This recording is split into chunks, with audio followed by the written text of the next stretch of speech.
અંકલેશ્વરના પારેખ ફળિયામાં રહેતો પરિવાર રાજસ્થાન જતા બંધ ઘરને નિશાન બનાવી તસ્કરો રોકડ 2.10 લાખ તેમજ સોના ચાંદીના ઘરેણા મળી 8.78 લાખના મુદ્દામાલનો હાથફેરો કરી જતા ચકચાર મચી જવા પામી છે।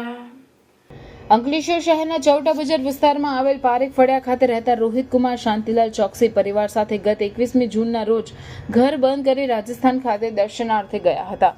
દરમિયાન તસ્કરોએ તેમના બંધ મકાનને નિશાન બનાવ્યું હતું અને ઘરના મુખ્ય દરવાજાના નકુચો તોડી ઘરમાં પ્રવેશ્યા હતા।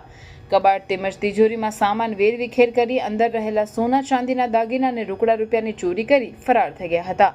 ગતરોજ પાડોશી દ્વારા નકુચો તૂટેલો જોતા આ અંગે તેમને જાણ કરતા તેઓ તુરંત અંકલેશ્વર પરત આવવા નીકળ્યા હતા અને ઘરે આવી તપાસ કરતા ઘરમાંથી સોનાના વિવિધ દાગીના જેનું વજન 91 ગ્રામ કિંમત રૂપિયા 5,77,850 તેમજ 1337.5 ગ્રામ ચાંદી કિંમત રૂપિયા 90,950 તેમજ રોકડા 2.10 લાખ મળી કુલ 8,78,000નો મુદ્દામાલ પર હાથફેરો કરી ગયા હોવાનું જણાયું હતું।